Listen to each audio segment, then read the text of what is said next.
নমস্কার আমার প্রিয় বন্ধুরা, পেঁয়াজ ও রসুন খেলে কি ডায়াবেটিস সেরে যায়? বৈজ্ঞানিক সত্য জানলে অবাক হবেন। আপনি কি জানেন, আমাদের ঘরের রান্নাঘরেই এমন দুইটি খাবার আছে যা ডায়াবেটিসের গোড়া থেকে আঘাত করতে পারে, যার ফলে ধীরে ধীরে কমতে শুরু করে আপনার ডায়াবেটিসের তাৎক্ষণিক লক্ষণগুলো। হ্যাঁ, পেঁয়াজ আর রসুন। শুধু স্বাদ নয়, এদের পেছনে আছে আধুনিক গবেষণার চমকে দেওয়া তথ্য। চলুন জানি কিভাবে এগুলো শরীরে ইনসুলিনের মতো কাজ করে। 1. রসুন, গার্লিক, ডায়াবেটিসের নীরব যোদ্ধা। রসুনে থাকে অ্যালিসন নামক এক প্রাকৃতিক যৌগ, যা শরীরে অ্যান্টিঅক্সিডেন্ট এবং ব্লাড সুগার রিডিউসিং এজেন্ট হিসেবে কাজ করে।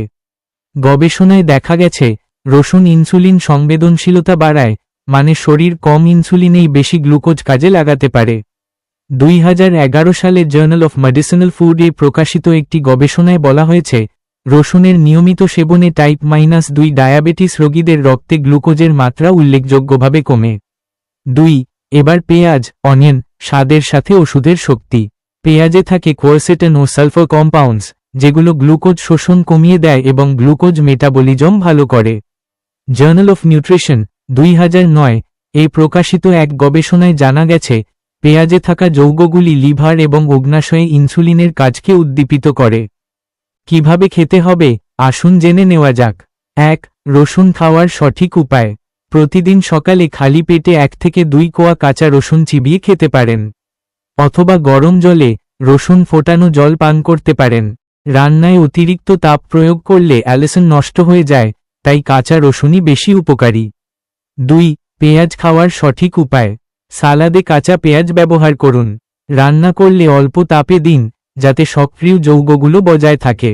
সেজন্য দিনে 50 থেকে 70 গ্রাম কাঁচা পেঁয়াজই যথেষ্ট এই সব রোগীদের।